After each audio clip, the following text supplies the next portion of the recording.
U.S. Vice President Kamala Harris has stepped out of the shadow of President Joe Biden in recent weeks as part of a high-profile effort to persuade the fractious coalition of voters who sent them to the White House to give them a second term.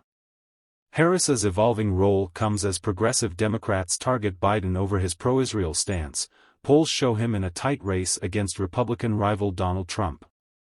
As left-leaning voters question Biden's age and leadership, a problem Trump doesn't face with his core voters, the 59-year-old Harris is taking on more heated topics, more often and more directly than Biden. While some have knocked Harris's performance as vice president and value to the re-election campaign in the past, she's moved into a starring role. Biden has defended abortion rights but emphasized women whose lives are in danger, and called it a deeply private and painful matter. Harris has gone further. During a visit to Planned Parenthood in Minneapolis, believed to be the first time a sitting vice president has visited an abortion clinic, the former senator described abortion as a basic part of women's healthcare in vivid terms. "Everyone get ready for the language, uterus," she said. "Issues like fibroids, we can handle this, breast cancer screenings, contraceptive care, that is the kind of work that happens here, in addition, of course, to abortion care." In Selma, she delivered the strongest comments at that point by any U.S. official on Israel's offensive against Hamas. "Given the immense scale of suffering in Gaza, there must be an immediate ceasefire." Her use of the word ceasefire, a term left-leaning Democrats were so eager to hear that it had become a rallying cry, was cheered by some, although others demanded it be met with policy changes, too. Harris also pushed Israel to do more to ease what she called a humanitarian catastrophe in Gaza. There is no doubt the vice president has tried to move the conversation about Gaza to a more empathetic place, but introducing new language falls flat when there is no evidence she's pushing for a more meaningful policy shift, said Abbas Alawi, a top official for a campaign urging voters to protest Biden by voting uncommitted in the Democratic primaries. "She needs to push Biden harder to change U.S. policy," he said. Current and former Harris aides disputed the idea of any difference in policy between Biden, characterizing their efforts as a difference in tone and emphasis.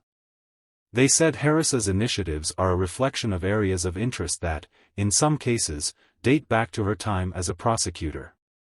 "She's been on the leading edge of some of the most important issues facing the country, and certainly, those that are going to be determinative of the election," said Dave Cavell, a former Harris speechwriter. Biden cannot emphasize divisive cultural issues without alienating more conservative voters he needs to win, current and former aides said. As the Democrats' coalition leader, he needs to focus on the core economic issues that will sway centrists, they said. To that end, he has used 11 of his 16 trips this year to competitive election states like Wisconsin, Michigan and Pennsylvania to promote kitchen-table economic policies like bringing back manufacturing jobs shipped overseas and supporting unions. Harris, the first Black, Asian and woman vice president, instead, is embracing a pugilistic role, with a Fight for Reproductive Freedoms tour and a Fight for Our Freedoms college tour, in addition to talking about the economy. Another challenge for Harris. Biden has assigned Harris a number of seemingly intractable issues during her vice presidency, from the decades-old problem of migration to the U.S. southern border to pushing back on a generations-old pattern of limiting voting rights for left-leaning Americans. Winning back parts of the Democratic coalition that has fractured over Israel policy, immigration and the economy is another big challenge. Harris's approval ratings hover under 40%. But she is also the U.S.'s most popular Democratic politician after Biden. Some White House aides have privately questioned her effectiveness as an administration spokesperson. Reuters' Ipsos polling that shows Biden and Trump tied nationally also reveals a majority of women, people under 40 and Latinos disapprove of Biden's performance as president. Each group favored Biden in 2020, helping him beat Trump. Only 56% of Black people approved of Biden's job performance, low figures for a group that typically votes 9-1 for Democrats in presidential elections. If Trump wins white voters, the largest U.S. racial group, for the third election in a row, Biden needs a dominant showing among a diverse set of groups that typically favor Democrats. There are some signs that Harris is in for a tough fight. On a trip to San Juan last week also aimed at courting the 5.9 million Puerto Rican Latinos who live in the mainland United States, Harris's arrival at a community center to celebrate the Caribbean islands' culture was shouted down by demonstrators. Some chanted, "Yankee, go home," and held signs calling Harris a war criminal for the Biden administration's support of Israel in response to Hamas' October 7 attack, despite a mounting Gaza death toll. Such protests have occurred at multiple Harris events.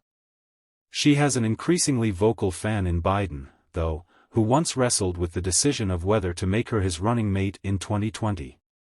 Harris has worked carefully to make sure that she doesn't appear out of sync with her boss, describing Biden and her on March 4 as aligned and consistent from the very beginning on Gaza. "I love her," Biden said, unprompted, of Harris of February 6. "She's doing an incredible job," he added on March 18.